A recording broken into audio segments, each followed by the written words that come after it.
Go to financialsurvivalnetwork.com and sign up for your free weekly newsletter. You'll also get 3 free reports. The Financial Survival Network.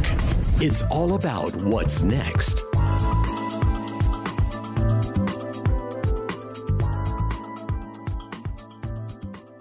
Welcome, and you are listening to the Financial Survival Network. Got somebody on with us now that you haven't heard from in a long time, but I know based on the emails that I received that you have been really anxious to hear from him. I'm talking about Chris Duane, the Silver Shield, Sons of Liberty Academy, etc. And Chris, it's really good to hear from you. How are you? I'm doing excellent, Kerry. I'm glad to see that you're doing really well down there in Florida. You look great. Hey, well, losing weight, I mean, that is the key to your health. It's the key to happier and longer life. I mean, I don't like to proselytize. So many times people, you know who you are, you quit smoking, you moderate your alcohol intake, you do something healthy, and then you want to force it upon the rest of the world. Not my thing. But look, it's the key to improving your health, whatever it is just controlling your weight. I mean, and then if you've got other issues, then you have to look at what you eat. But hey, weight loss is going to fix most of the things. I mean, I had type 2 diabetes. I'd wake up, my blood sugar would be 155 to 185, and I'd be taking 5 of these metformins a day, 2,500 milligrams. All right. And it was barely controlling my blood sugar. I was getting to the point where I was going to have to get to the next level, the stage 2 blood sugar control medications. Now, lost that weight, and I don't eat much sugar at all. And I wake up, my blood sugar is 105 to 115. If it starts getting high, I'll start taking some metformins to lower it. But exercise, all that good stuff. But anyway, enough of my health. So what have you been working on these days? I've been designing more silver coins. The idea is to make something that I would want to stack. And I started this Silver Shield series in 2012. So now we're entering in our 3rd calendar year coming up soon. And, I've done a couple of controversial coins in the past where slightly I did Slave Queen, where I took Queen Elizabeth and did a kind of a skull effigy of her, and then told the story about how the British Empire invaded 9 out of the 10 countries in the world, and they're the back behind the city of London and the bankers and the Opium War and all sorts of evil, dastardly stuff, while they hide behind the thin veneer of civility and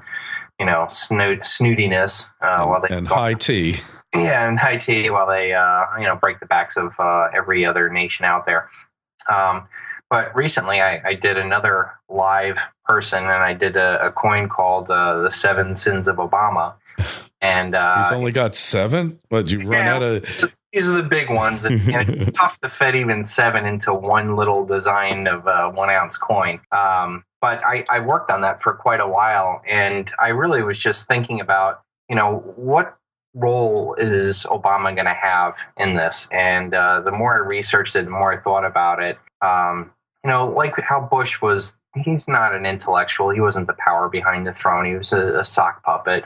And Obama's much in the same way. He was chosen out of his obscurity and given a glide path to power. He was a community organizer, which is something that you would put on a resume after not doing anything. Then he goes to Columbia and Harvard and, ends up, running for a U.S. Senate seat that he wasn't supposed to win. Jack Ryan, who's the Goldman Sachs, good-looking guy, married a Hollywood actress, was considered a shoo-in for this incumbent Republican seat. And then, his divorce files get opened, which has never happened before or after in presidential politics. Even John Kerry, who was running for president that same year, didn't have to open up his divorce agreement. And somehow that got opened up and released the fact that Jack Ryan was a sexual pervert. And that was the reason why him and Jerry Ryan got divorced, and because there was a power void, a few weeks, months before the election, Obama is swept into office with having done nothing in his entire life. So then this guy goes into the Senate, is in there for 2 years, doesn't sponsor any bills, doesn't do anything, and somehow has the balls to start his own presidential campaign after only being in 2 years in the Senate. And then we all know, you and I were talking about how, I just couldn't get over the amount of adulation and crying and adoration that this nothing, empty suit got globally. I mean, it was like he was the second coming of Christ. He got outplayed Hillary to get the presidential thing. She obviously didn't take it well. You come to find out that both him and Hillary both went to a Bilderberg meeting, and that was the key decision on who was going to win that race. And now he got Obama in office, and I view him in this, now looking back at the 6 years, as the Nero of the American empire. He's going to be the one that's fiddling or playing golf while the empire collapses, and he's going to be the one that's going to go down in history as the one, presiding over the end of the empire. And as much as I would like to blame him personally, I think that's just his role he's playing, because he's obviously a sock puppet for much larger powers. And the more that I've done research on him, the more that I found that, this guy is he's a communist. I mean, there's no other way around it. I come to find out that this whole birther movement that we had Donald Trump on one side and Obama on the other side, to me, was just it was a big distraction from what I feel is the real issue of not where he was born, but who was his father. So I did a lot of research, and I came across a Frank Marshall Davis. Oh, yeah. Yeah. Sure. And when I found out that, I'm like, man, this guy is... he kind of looks like him, too, Looks like him. He is him. I mean, it's the height, the age spots, the nose, everything except for Obama's mom's, I think, chin, her long chin. But everything else is Frank Marshall Davis, and nothing like, this old Kenyan guy. And just as a cursory look, Obama doesn't look Kenyan. I mean, I've known Kenyans. They have, different facial features and stuff like that. I mean, he looks like Frank Marshall Davis. And, you're so right. Yeah, this has been out there a long time. Yeah, I know. And yet this stuff doesn't make any of the press. But the birther stuff, any of this, distraction stuff to keep people from sniffing around the truth, that gets all the play. That gets the front page of Drudge and it's played on Fox and everything. But Frank Marshall Davis, nobody's going to talk about that. And he called him Pappy or something like that. Yeah, he referred to him in his own book by Frank. He describes him as a mentor. So I went into that whole series, and this is all in the 7 Sins of Obama on my YouTube channel. I'm on number 4 of the series, and I don't know how long it's going to be, because every time I dig into something, I'm like, oh God, this is another whole video that I got to blow this up as. But Frank Marshall Davis, okay, so Obama's dad's not who he says he is.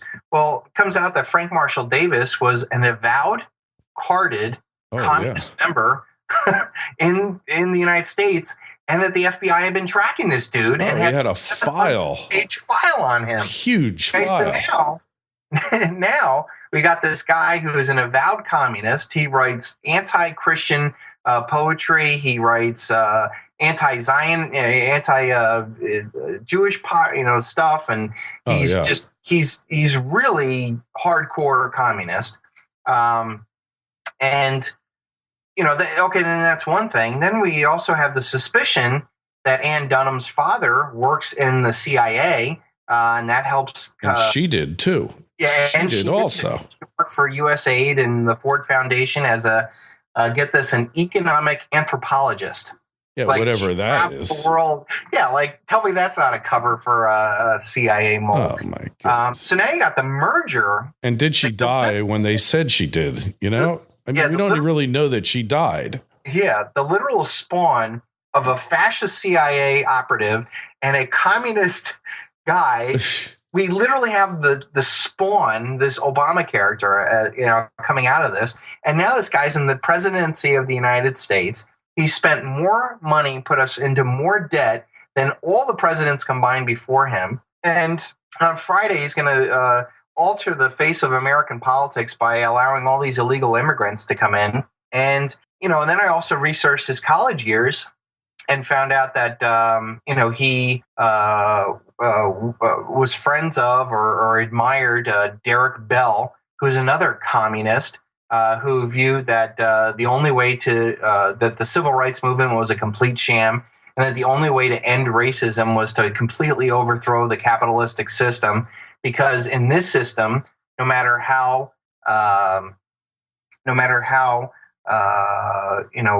poor people were, the worst white man still felt better than the black man, and that the only way to do this is to completely overthrow the system and make everybody equal through communism.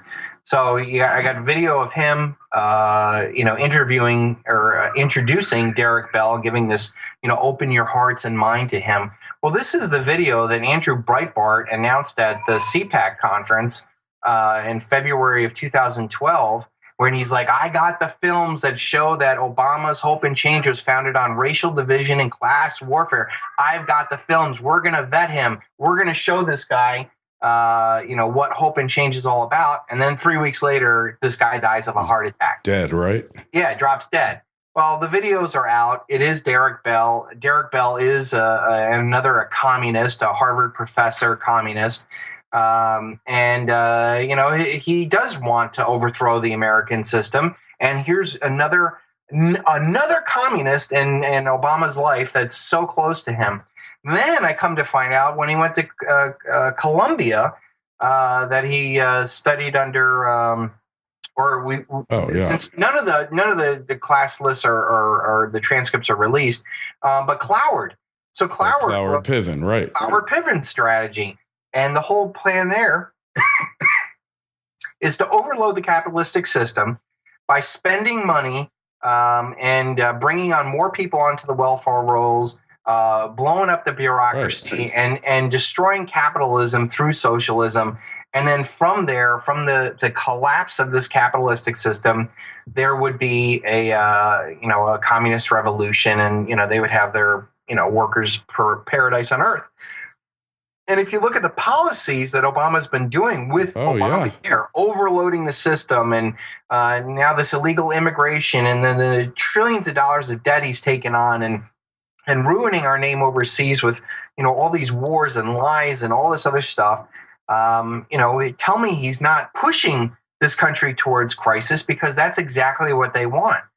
Then I come to also find out, and I'm sure all your readers have seen this, and this is nothing new, but that 1934 Chicago Tribune political cartoon called A Planned Economy or Planned Destruction, and it was a bunch of guys on the back of a wagon being pulled by a thing, throwing money out onto the streets, and it was all about communists from, and it says in this cartoon, from Columbia and Harvard, both schools that Obama just graduated from, that both had communistic professors there that obviously indoctrinated Obama.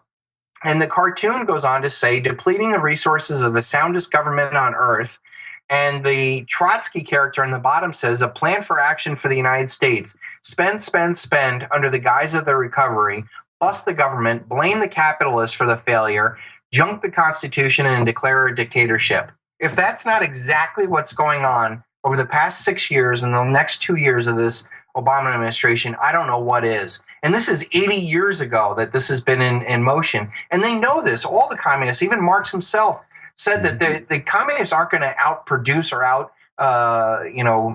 violently beat the capitalists. They're going to destroy them in their own game and give them the rope to hang themselves in. And that's exactly what's going on here.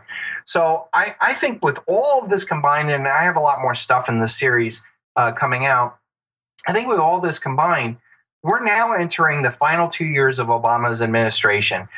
He's in the lame duck session. He's obviously going to use the executive orders to go around whatever Congress that's there. Mm-hmm. And we're literally entering into the two most dangerous years of Americans' history and we're completely ignorant to the danger and how much time and effort has gone into creating the destruction of the United States. Yep. I think you got a point there. And, it's, you got to wonder, what is anybody trying to stop it? What are these Republicans going to do? I don't think there is a stopping it. This is systemic. Mm-hmm. I did one of the videos. I put in another video from a KGB defector who talked about how the communists plan to undermine, the Americans or any country through psychological warfare, and they have a 4-step plan where, for a decade to 2 decades, they would demoralize a nation. And since obviously 9/11, we have been demoralized. Mm-hmm. We've lost our standing. All of the thoughts of what we once were have been kind of thrown out. And there's too big to fails and war on terror and all the bailouts and stuff, and the persistent decline of American employment and the amount of people on welfare stamps. I mean, we're totally getting demoralized. Mm-hmm. And then they talk about destabilization, where they would shake up the economy and then would bring about the third stage, which is crisis. And the crisis would only happen over a few weeks. And then out of it would come the normalization period, where a whole new power structure would be laid into place, and that would be it. And that's all it would take. All they need to do is pull the plug. You see how hard they are, keeping these fake markets propped up, how hard they're smashing gold and silver. And, without this intervention, if we were ever to have to adjust to a real economy, not based off of exponential growth and debt and consumption and oil, it isn't going to be a pretty picture, considering that most people don't even produce any real wealth. We're a nation of consumers at best, paper shufflers, mm-hmm. and we don't produce anything of any value. So what would an economy look like? We're not prepared for that. And I think that they're planning on doing that. I mean, what's the best way of domesticating and enslaving animals? It's to, not to whip them into power. It's to, to feed them and get them soft and have them not, trust their captors' hands, and eventually fence in the area that they are, and, mm-hmm. and continue to feed them until they can no longer fend for themselves. And then they're theirs. And that's where we are as an American country right now. So yeah. There's Kerry, there's no hope in the system. There's no Republican solution, because I don't believe that there's one Republican that mm-hmm. is any different fundamentally than what we've already got in office. They're all collectivists. They all want their power. It doesn't matter if it's left or right. But what I do mm-hmm. suggest people to do is to prepare themselves, understand that this is coming, and don't get lazy about this. This is an opportunity to really, batten down the hatches and continue to, stack real wealth. And, if you're doing a job that doesn't produce any real tangible value, start, learning new skills. And for Christ's sakes, please look at the people that you associate with. I mean, I can't tell you how many psychopaths we just naturally allow into our lives. And if you have these people in your life, now's the time to get rid of them and understand who's really out for your best interests, and not just who you are or what you have. Mm-hmm. Yeah, it's just remarkable. We talked about these psychopaths, and what's amazing is you just can't avoid them, whether it's in the government or in business or in your own personal life. They're just rampant, It's just remarkable. They're just all over. That's been bred mm-hmm. for time, and this is what these collectivists want. I mean, it's they want people who have no sense of self. They have no moral backgrounds. They have no mm-hmm. things, and they want this group of people who cannot produce outside of a collective that steals from others. And mm-hmm. we're indoctrinated in school for instant obedience and willingness to follow orders. We're not taught to think for ourselves. We're not taught to produce the talents that we're good at. We're forced to work on the things that we're not good at. demoralizing the students to the point where they hate school. And then the ones that are successful in school, well, they're indoctrinated little slaves that fit very well into governments, corporations, and militaries, which are the most powerful structures in the United States right now. And we lack the individuals who provide the solutions out there. Absolutely. And there's nobody looking for solutions. They're all just jockeying for position for their own best, to get their own best result. Yep. And there's no leaders. And that's what's really distressing. It's just remarkable. I mean, each one of us needs to be our own leader. I talked to one of the members of the Swiss Gold Initiative, and I told him, I said, listen, I appreciate what you guys are doing over there. It's sort of like the Ron Paul movement or End the Fed movement. I said, at the end of the day, you guys are going to come close, but no cigar. And that's the way the game is, meant to be. It's meant to have us work and beg at the power at the feet of power, and to waste our time and energy looking for collective solutions to these collective problems. And I told him, I said, after the initiative fails, I want you to come out and say, listen, there's no hope inside the system, and there's no reason why you need to beg a government to, back their currency or not sell gold or, do the right thing. Every individual every day can get on their own gold standard, simply by buying it and insulate themselves from this collective mess that we're following. I prefer silver, 70-1 over gold. 75. So yes, 75 to 1. Imagine that. Yep. Actually, looking at Kitco, I take it back. It's 73.19 to 1. So, but anyway, we got to get going. Best website to find you at right now, Chris? Probably my YouTube channel, The Greatest Truth Never Told.